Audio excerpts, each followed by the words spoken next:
உங்களுக்கு அரசியல் புரியலன்னா எதிர்காலத்திற்கு அரசியல் புரியாமல் போய்விடும் என்பதுதான் பொருள். நீங்கள் தான் நாளைய தலைவர்கள்.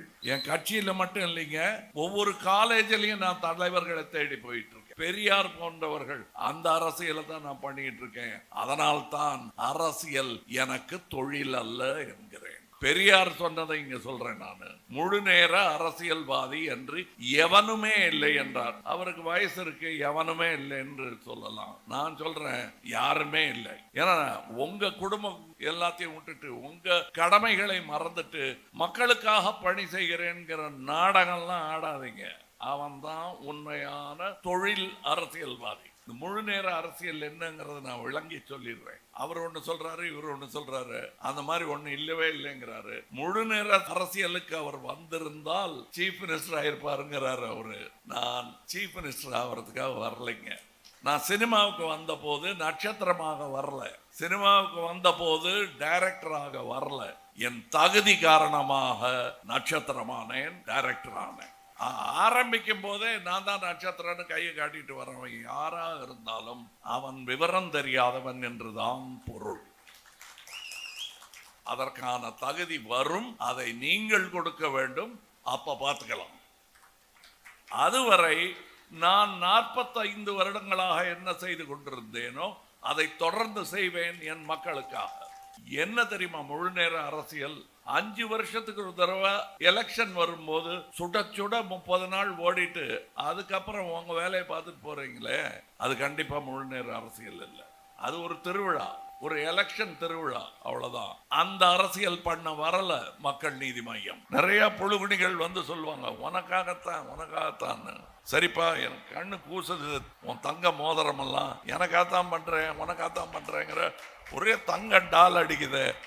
நீ யாருக்காக பண்றதுன்னு நீங்க கேட்க மாட்டீங்களா மனசுக்குள்ளையாவது? ஆக உங்களுக்கு நல்ல அரசியல்வாதி யாரு, மக்களுக்காக உழைப்பவன் யாரு என்னும் அடையாளம் கண்டு கொள்ளும் வயது வந்து விட்டது. எல்லாரும் பின்னாடியும் மந்தையா போனீங்கன்னா இன்னொரு ஆட்டுடைய வால் தான் தெரியும் உங்களுக்கு, எதிர்காலம் தெரியாது. நீங்கள் எதிர்காலத்தை பார்க்க வேண்டும் என்றால் உங்கள் பாதையில் செல்ல வேண்டும். முன்னாடி மந்தை இல்லையே பயமா இருக்க அப்படின்னா தைரியமா போங்க, வேறொரு மந்தை உங்க பின்னாடி வரும். நீங்கள் போகும் பாதை சரியாக இருந்தால் இவனுக்கு தாண்டா தெரியுது, இவளுக்கு தாண்டா தெரியுது பாதை எதுன்னு, பேசாம இவன் பின்னாடியே போவான்னு உங்க பின்னாடி ஒரு மந்தை வரும். மந்தைகளாக மாறிவிடாதீர்கள். உங்களுக்கு மேய்ப்பர் தேவை இல்லை, நீங்கள் அனைவருமே மேய்ப்பர்கள் தான். உயிரே உறவே தமிழே. வணக்கம்.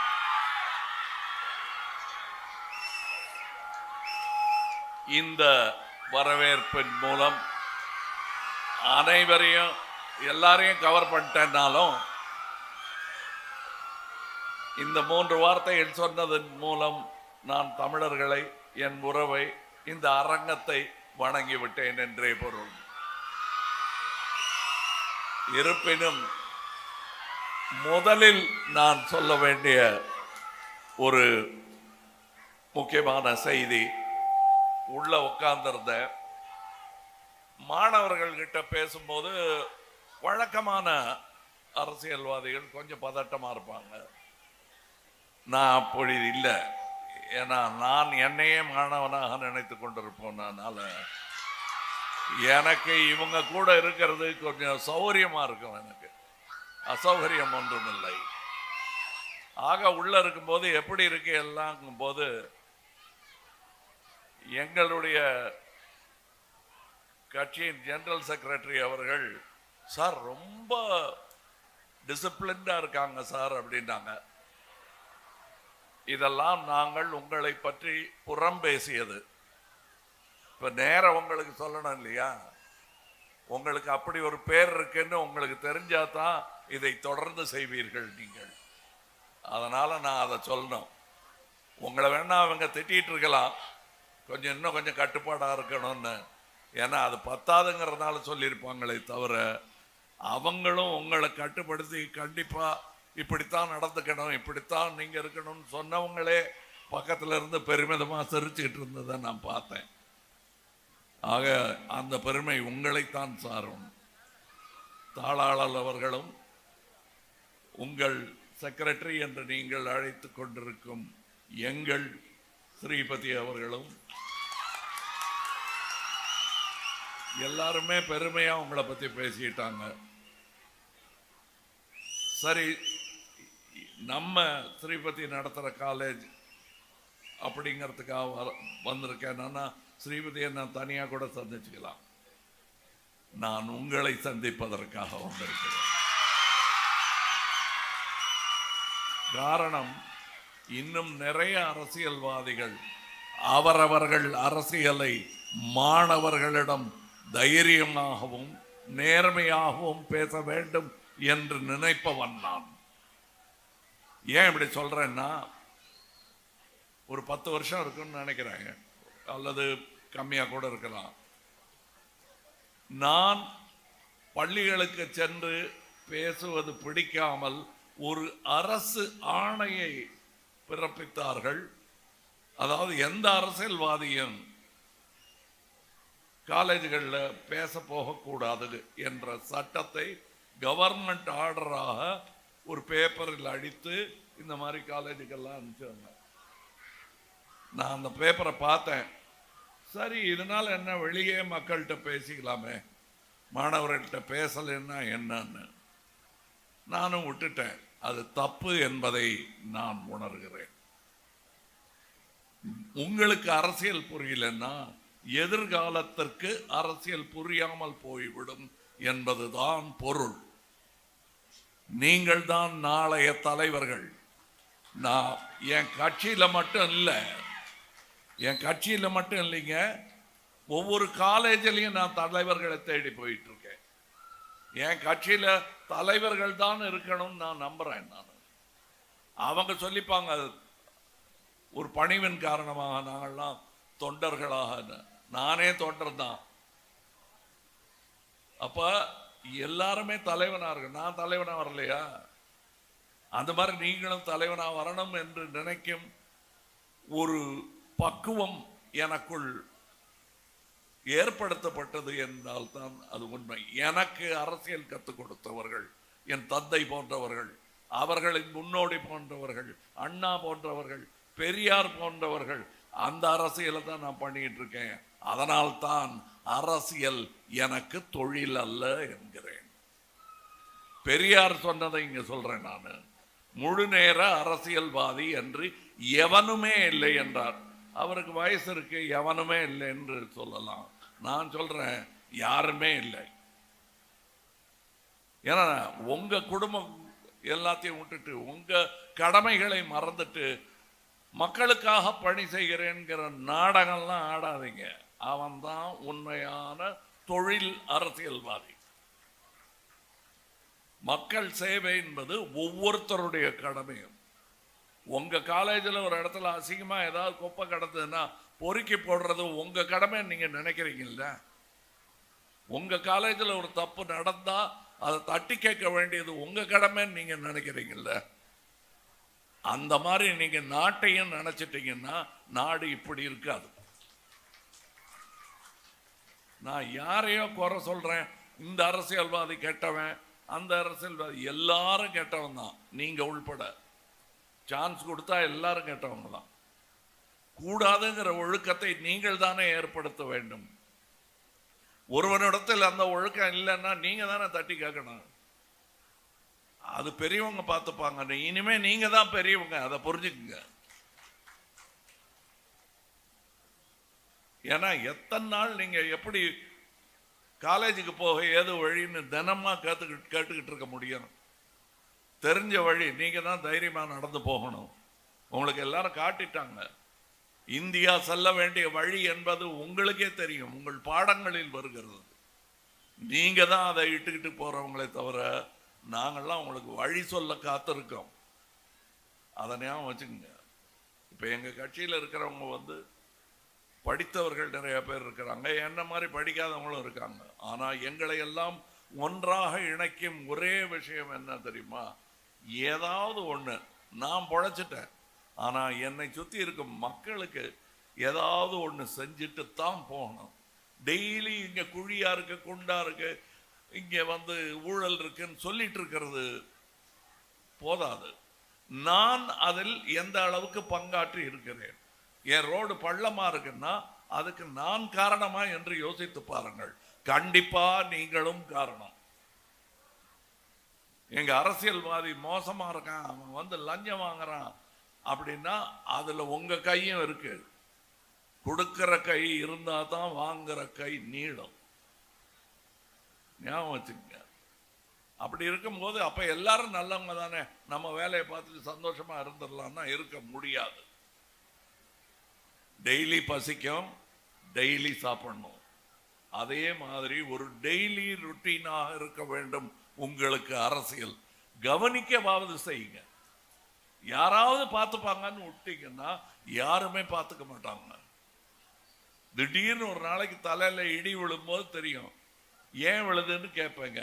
ஓ, நீங்களா தானே இங்க கீழே இருந்த மண்ணை வாரி தலையில் தூக்கி போட்டீங்க, நீங்க தான் காரணம்னு சொல்லிட்டு போயிட்டே இருப்பான் வழிபோக்கன். உங்களுக்கு நான் சொல்லுவது, நீங்கள் இந்த முழு நேர அரசியல் என்னங்கிறத நான் விளங்கி சொல்லிடுறேன். அவர் ஒன்று சொல்றாரு, இவர் ஒன்று சொல்றாரு, அந்த மாதிரி ஒன்று இல்லவே இல்லைங்கிறாரு.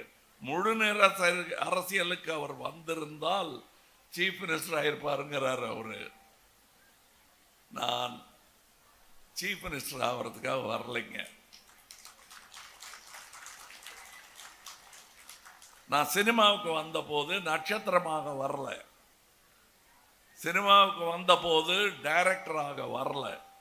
என் தகுதி காரணமாக நட்சத்திரமானேன், டைரக்டர் ஆனேன். ஆரம்பிக்கும் போதே நான் தான் நட்சத்திரன்னு கையை காட்டிட்டு வரவன் யாராக இருந்தாலும் அவன் விவரம் தெரியாதவன் என்றுதான் பொருள். அதற்கான தகுதி வரும், அதை நீங்கள் கொடுக்க வேண்டும். அப்ப பார்த்துக்கலாம். அதுவரை நான் 45 வருடங்களாக என்ன செய்து கொண்டிருந்தேனோ அதை தொடர்ந்து செய்வேன் என் மக்களுக்காக. என்ன தெரியுமா முழு நேர அரசியல்? 5 வருஷத்துக்கு ஒரு தடவை எலெக்ஷன் வரும்போது சுட சுட 30 நாள் ஓடிட்டு அதுக்கப்புறம் உங்க வேலையை பார்த்துட்டு போறீங்களே, அது கண்டிப்பா முழு நேர அரசியல் இல்லை. அது ஒரு திருவிழா, ஒரு எலெக்ஷன் திருவிழா, அவ்வளவுதான். அந்த அரசியல் பண்ண வரல மக்கள் நீதி மையம். ஒரு கட்சி ஆரம்பிக்கும் போது மினிமம் ஒரு 70 வருஷமாவது இருக்கிற மாதிரி யோசிக்கணும். நான் 100 வருஷமா யோசிச்சிருக்கேன். அதை 200 வருஷமாக்க வேண்டியது உங்க பொறுப்பு. நீங்க இல்லாம அதற்கு ஆயுள் கிடையாது. உங்கள் மூச்சு இல்லாமல் அந்த கட்சிக்கு ஆக்சிஜன் கிடையாது. அப்ப கட்சிக்கு ஆள் சேர்க்க வந்தீங்களா? நீ எந்த கட்சிக்கு வேணா சேருங்க, ஆனால் அரசியல் பழகுங்கள். அது வெறும் இந்த கையில் ஒரு புள்ளி குத்துறாங்களே, நகம் வளர வளர நீந்த நுனிக்கு வந்துருச்சு பார்த்தீங்களா? அதே மாதிரிதான் அப்படியே நினைவும் நகன்று போயிடும். அது அரசியல் அல்ல, அது அரசியலில் ஒரு பகுதி. வருடம் பூராக காலம் பூராக உங்களை தாக்கும் அரசியலை நீங்கள் கேள்வி கேட்கவில்லை என்றால் நீங்கள் அரசியல் பழகவில்லை. அரசியல் உங்களை பழகி கொண்டிருக்கிறது என்பதை நீங்கள் முடிவு. உங்களுடைய வீக்னஸஸ் எல்லாம் என்ன? இவை எந்த சுவிட்சை போட்டா இந்த லைட் எரியும், எந்த துண்டை தட்டி விட்டா இந்த ஓட்டு விழுகும், இதையே தான் பார்த்துக்கிட்டு இருக்காங்க. நான் கார்ல வரும்போது பார்க்கறேன், ஐயோ இங்கெல்லாம் ஏழ்மை ஜாஸ்தி இருக்கே அப்படின்னு தான் பார்க்கிறேன். ஒரு தொழில் ரீதி அரசியல்வாதி அடடா இவ்வளவு ஓட்டு சதறி கிடக்க இங்க அப்படின்னு தான் பார்ப்பான். அவனுக்கு ஏழ்மை கண்ணில் படாது. இன்று ஏழ்மை பாதுகாக்கப்பட்டு வைக்கப்பட்டிருக்கிறது இந்தியாவில். எல்லா கட்சிகளும் அதற்கு காரணவர்களாக இருக்கிறார்கள் என்பதுதான் உண்மை. அதில் நாமும் ஒருவராக இருந்துவிடக் கூடாது என்பதற்காகத்தான் நிகழும் அரசியலில் இருந்து எவ்வளவு தூரம் தள்ளி நிற்க முடியுமோ நின்று கொண்டிருக்கிறேன். நிகழும் அரசியல்னா அரசியலுக்கே வர மாட்டீங்களா? சில பேர் சொல்றாங்க நீங்க விட்டுட்டு போயிட்டீங்கன்னு. 45 வருஷமா விட்டுட்டு போயிட்டேன்னு அர்த்தம். நாங்க விட்டுட்டு போற ஆள் இல்லை. 40 வருஷமா பண்ணிட்டு இருக்கிறத தொடர்ந்து செய்ய போறோம்னா அதுதான் எங்கள் அரசியல். 5 வருடத்துக்கு ஒரு நடக்குது, அதுலயும் நாங்க இருப்போம். புரியுதுங்களா? அதுக்கு அர்த்தம் என்ன? நாங்களும் இருப்போங்கன்றது பிரசன்ட் சார் சொல்றது இல்லை. எங்களை தவிர்த்து விட்டு நீங்கள் அரசியல் செய்ய முடியாது என்ற நிலைமையை ஏற்படுத்துவோம். காரணம், நாங்கள் மக்களின் உண்மையான பிரதிநிதியாக இருக்க வேண்டும் என்று நினைக்கிறோம். அதனால் எங்களை தவிர்த்து விட்டு இந்த அரசியல் நிகழாது. இன்னும் எம்என்எம் இருக்கா அப்படின்னு கேட்கிறவங்களுக்கு சொல்ற பதில் அது. 2000 நாங்கள் கட்சி ஆரம்பிக்கிறதுக்கு முன்னாடி எம்என்எம் இல்லை. ஆனால் ஆள் இருந்தது, சிந்தனை இருந்தது, சித்தாந்தம் இருந்தது. அது உருவாகி உருப்பெற்று நடைபோட்டு கொண்டிருக்கிறது என்பதுதான் உண்மை. இன்னைக்கு நான் அரசியல்வாதியானா இந்த அரங்கத்தில் எத்தனை பேர் அரசியல்வாதியோ அந்த கூட்டத்தில் நானும் அரசியல்வாதி. ஆனால் எந்த மாதிரி அரசியல்ங்கிறத நான் முன்னாடியே உங்களுக்கு விளக்கி சொல்லிட்டேன். இதுதான் இனி நிகழ வேண்டிய அரசியல். இல்லைன்னா ரொம்ப காக்கராச் தொல்லை ஜாஸ்தி ஆயிரும் நாட்டுக்கு. எல்லா ஸ்டேட்லையும் வரும். அது நடக்காம இருக்கணும்னா நீங்க தான் அதை சுத்தமா வச்சிருக்கணும். ஸ்வச் பாரத்னா நம்ம தான் சுவிட்சு நம்ம கையில். ஸ்வச் பாரத்துக்கெல்லாம் சுவிட்சு நம்ம கையில் தான் இருக்கு. அதை நாம தான் செய்யணும். அதை செய்வோம். உங்ககிட்டெல்லாம் நான் ஒன்று சொல்ல விரும்புகிறேன். இப்போ எல்லாரும் கிண்டல் அடிக்கிறாங்க. இவங்க எல்லாம் இப்போ எல்லாம் இந்த யூடியூபே பார்த்துக்கிட்டு இருக்காங்க, உலகம் தெரிய மாட்டேங்குதுன்னு. சினிமாவை பற்றியும் அப்படி தான் சொன்னாங்க. எந்த சினிமா பார்க்குறீங்கிறது முக்கியம், எந்த யூடியூப்பை பார்க்குறீங்கிறது முக்கியம். சும்மா ஊர் வம்பு யார் அடித்தான்னு கொஞ்ச நேரம் தெருவில் போகும்போது கூட யாராவது 2 பேரும் அடிச்சுக்கிட்டா நின்று பார்த்துக்கிட்டு இருப்போம். அப்புறம் கடிகாரத்தை பார்க்கும்போது தான் தெரியும் இது என்ன பைத்தியகாரத்தனம். 2 பைத்தியக்காரங்க அங்கே அடிச்சுக்கிறாங்க. அதை நின்று வேடிக்கை பார்த்தேன். என்ன வேலையை விட்டுட்டு நான் எவ்வளோ பெரிய பைத்தியக்காரன் அப்படின்னு தோண 1 மணி நேரம் ஆகும். ஏன்னா நீங்கள் வேலைக்கு போய் சேரும் போது 1/2 மணி நேரம் லேட்டாக இருக்கும். அப்போ வாங்குறீங்க பாருங்க திட்டு, அப்போ தான் தெரியும் உங்களுக்கு. இது திட்ட ஆள் இருக்காது. சில சமயம் அது பேங்க் பேலன்ஸாக குறையும். ஏன்னா இதெல்லாம் வேடிக்கை பார்த்துட்டு இருந்தீங்கல்ல, அது நஷ்டமாகும் உங்களுக்கு, இல்லை மார்க்கு குறையும். இதை நான் சொல்லி மிரட்டல. நீங்கள் பரீட்சையில் பாஸ் பண்ணுறதுக்கான முக்கியமான ஊக்கிகளும் யோசனைகளும் கூட யூடியூப்ல இருக்கு. வழி தெரியாமல் நீங்கள் திண்டாடும் போது உங்களுக்கு வழிகாட்டி கொடுக்குற கூகுள் மேப்பும் அதில் தான் இருக்கு. நீங்கள் அதை பயன்படுத்திங்க. நான் அது புதிய கருவிகள், அதை எதையும் தொடக்கக்கூடாதுங்கிறத நான் சொல்லவே மாட்டேன். ஆனால் ஒன்று ஞாபகம் வச்சுங்க, புதிய கருவிகள்னு கொண்டாடப்பட்டவை எல்லாம் போகி பண்டிகை எல்லாம் காணாம போயிடும். ஆக உங்களுக்கு ஒரே ஒரு சின்ன கதை சொல்ல கடமைப்பட்டிருக்கிறேன். லைஃப் இன்சூரன்ஸ் கார்பரேஷன் ஒரு பெரிய கார்பரேஷன். முதல்ல கம்ப்யூட்டர் வந்த போது அங்கே வேலை பார்த்தவங்கலாம் வெளியே வந்து கொடி பிடிச்சிட்டாங்க. கம்ப்யூட்டர் வந்தால் இந்த பில்டிங்கே இருக்காது, எங்களுக்கெல்லாம் வேலை போயிடும் அப்படின்னாங்க. இன்னும் நிற்கிது அந்த பில்டிங் அங்கே. அவங்களுக்கு பேர் ஆங்கிலத்தில் லட்டைட்ஸ் அப்படின்னு வச்சுருக்காங்க. பிரிண்டிங் ப்ரெஸ் வந்துட்டா கூட அது வரக்கூடாதுன்னு தடுத்தவங்க. கம்ப்யூட்டர் வந்த போதும் அவங்க தான் தடுத்தவங்க. அவங்க பேர் லட்டைட்ஸ்ன்னு வச்சுருக்காங்க. அது எல்லா துறையிலும் இருக்கும். சினிமாவில் ஃபஸ்ட்டு சேனல்ஸ், தொலைக்காட்சி சேனல்ஸ் வந்த போது என்னுடைய குருநாதரே எதிர்கட்சிக்கு போயிட்டார், அது வரக்கூடாதுன்னு. ஸோ நான் சொல்ல வேண்டிய கருத்துக்களை என்னால் அழுத்தி சொல்ல முடியலன்னா, நம்ம சொல்கிற கருத்தில் ஒரு அவமரியாதை எதுவும் வந்துடக்கூடாதுங்கிறதுக்காக கொஞ்ச நேரம் அடக்கி வாச்சேன். ஆனால் பிறகு உண்மை வெளிப்பட்டு தானே தீரும். கண்டிப்பாக அது வந்துருங்க, அதை தடுக்க முடியாதுன்னு சொன்னதுக்கு மன்னிப்பு கேட்க சொன்னாங்க. அப்போ மாத்திரம் கொஞ்சம் நான் சுயமரியாதை கருதி அது கேட்க முடியாதுங்கன்னு சொல்லிட்டேன் நான். ஆனால் எதிர்கட்சியில் இருந்தவர் எங்கள் அப்பா மாதிரி என்னுடைய குருநாதங்கிறதுனால என்னை மன்னிச்சிட்டாரு. பல பேர் என்னை அப்போ மன்னிக்கலை. ஆனால் அவங்கெல்லாம் இப்போ அந்த சேனல் மூலமாக பொழப்பு நடத்திக்கிட்டு இருக்காங்க. ஓடிடி மூலமாகவும் தான்.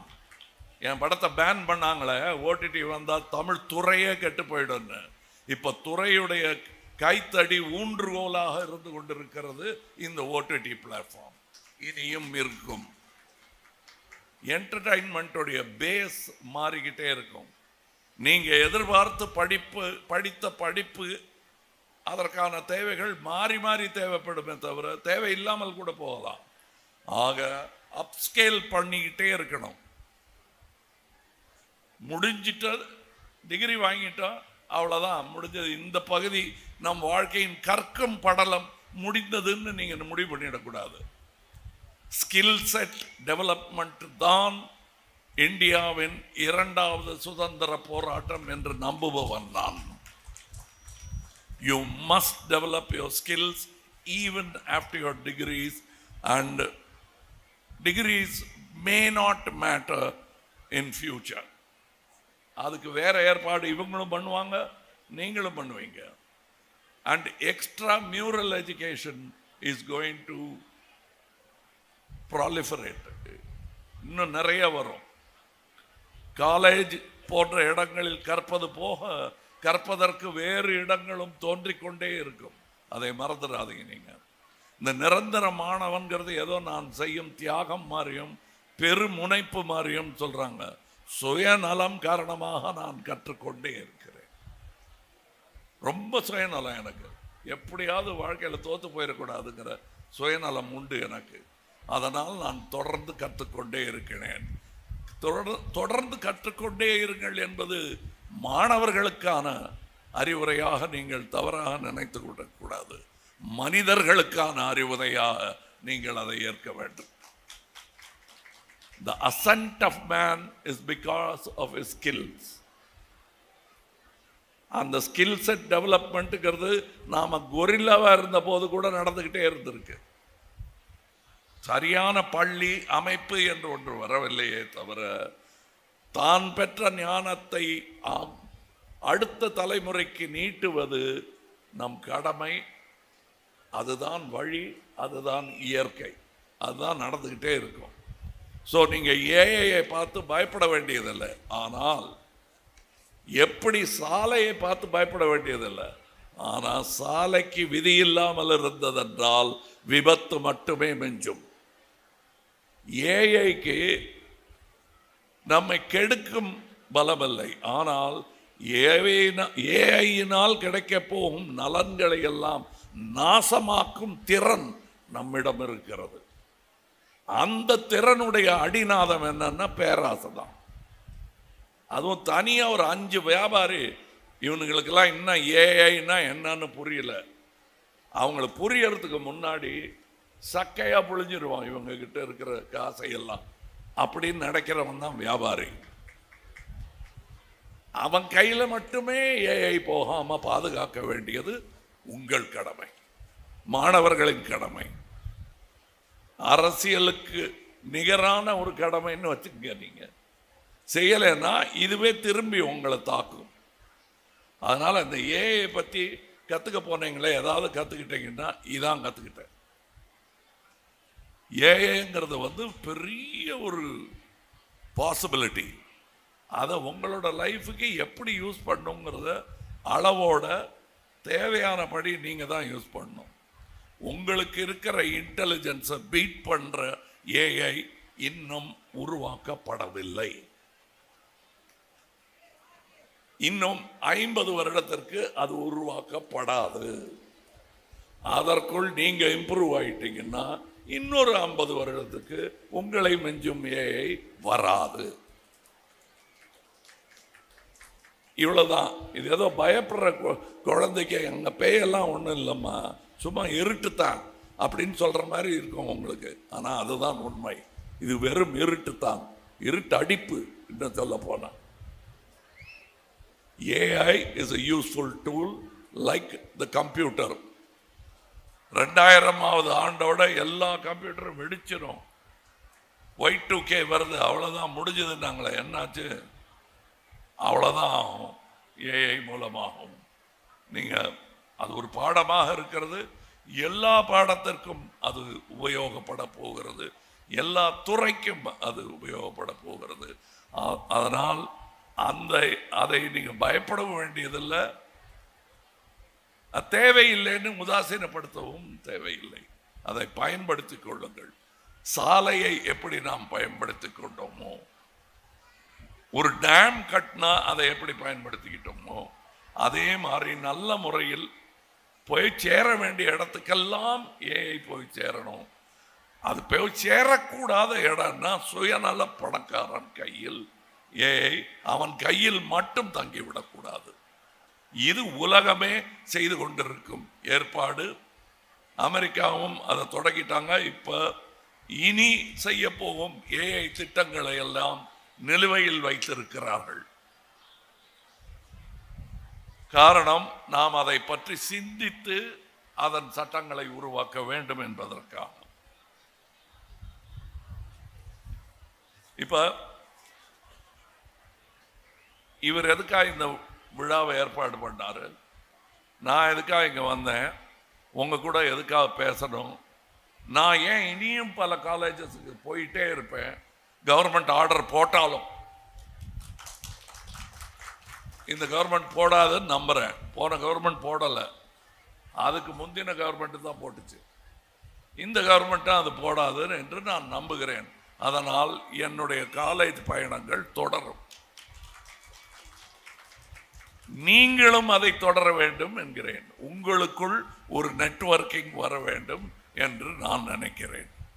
அது அந்த நெட்வொர்க்கிங் கல்வி பற்றியதாக மட்டுமில்லாமல் நாட்டை பற்றியதாகவும் இருக்க வேண்டும்.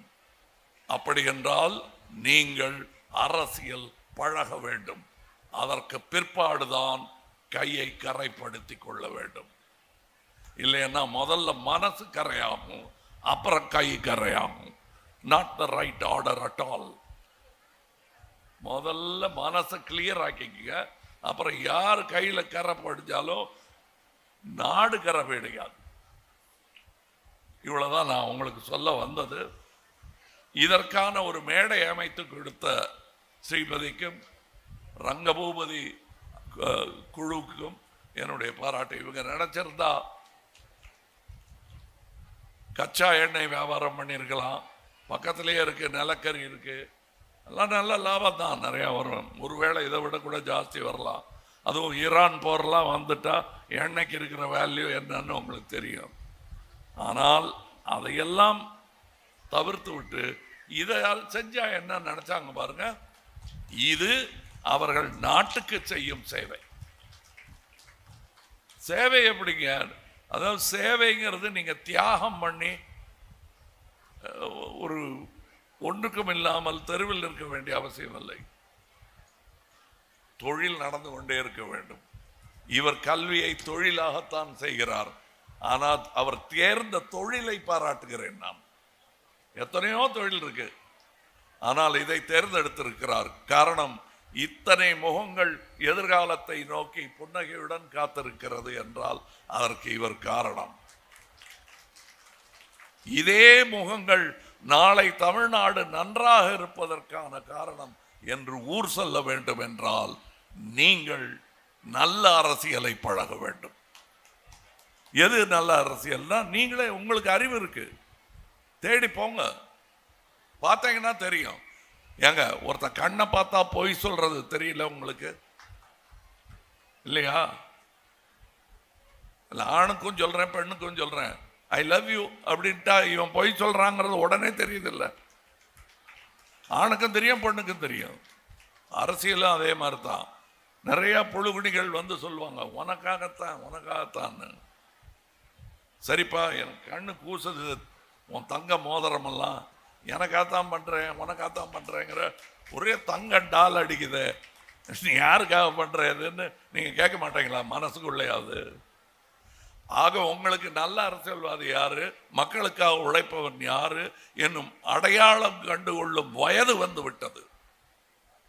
எல்லாரும் பின்னாடியும் மந்தையா போனீங்கன்னா இன்னொரு ஆட்டுடைய வால் தான் தெரியும் உங்களுக்கு, எதிர்காலம் தெரியாது. நீங்கள் எதிர்காலத்தை பார்க்க வேண்டும் என்றால் உங்கள் பாதையில் செல்ல வேண்டும். முன்னாடி மந்தை இல்லையே, பயமா இருக்க அப்படின்னா தைரியமா போங்க, வேறொரு மந்தை உங்க பின்னாடி வரும். நீங்கள் போகும் பாதை சரியாக இருந்தால் இவனுக்கு தாண்டா தெரியுது, இவளுக்கு தாண்டா தெரியுது பாதை எதுன்னு, பேசாம இவன் பின்னாடியே போவான்னு உங்க பின்னாடி ஒரு மந்தை வரும். மந்தைகளாக மாறிவிடாதீர்கள். உங்களுக்கு மேய்ப்பர் தேவை இல்லை, நீங்கள் அனைவருமே மேய்ப்பர்கள் தான்.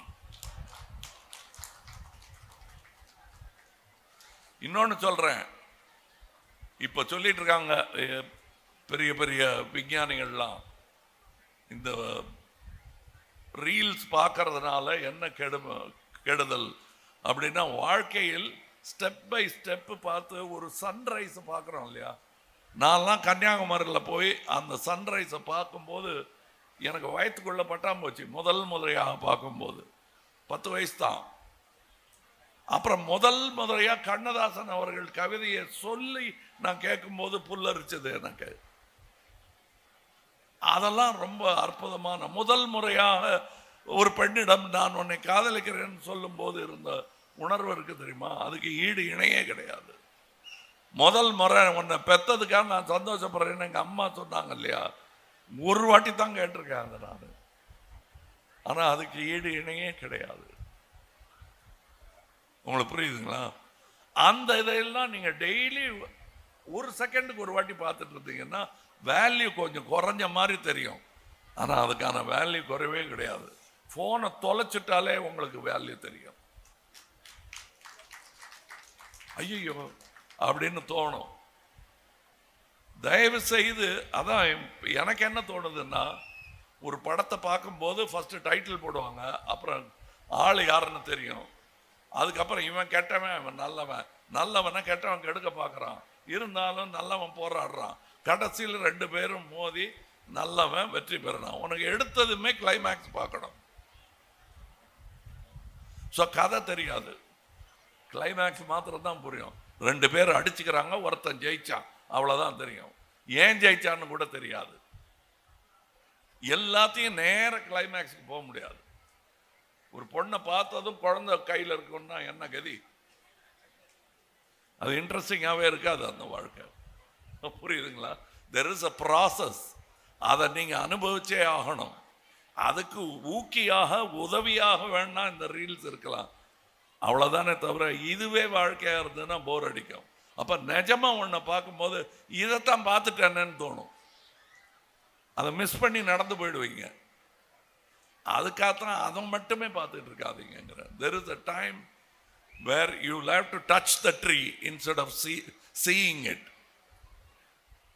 You will have to tell the actual girl instead of seeing someone telling somebody else that I love you. அதான் ரீல்ஸில் நடக்கும். If you are getting into a fight, நீ போடணும் அந்த சண்டையை. அப்பதான் அதில் வெற்றியா தோல்வியாங்கிறதே உங்களுக்கு புரியும். இன்னொருத்த சண்டையில் ஏன் சண்டை போடக்கூடாதுன்னு கூட உங்களுக்கு புரியாது. ஜாலியாக இருக்க நம்மளும் போடலாமேன்னு தோணும். இவைதான் இந்த ரீல்ஸின் கெடுதி. மற்றபடி நிறைய நல்ல விஷயங்கள் அதில் இருக்கிறது. என் கல்வி தொடர்வது இந்த டெலிஃபோனால் தான், அதற்கு நான் நன்றி சொல்வேன். ஆனால் அவ்வளோ பசித்த எனக்கே 3 மணி நேரத்துக்கு மேலே நான் யூஸ் பண்ண மாட்டேன். இன்னொரு விஷயம் சொல்கிறேன், இப்போ ஏஐக்காக பண்ணுறாங்களே இந்த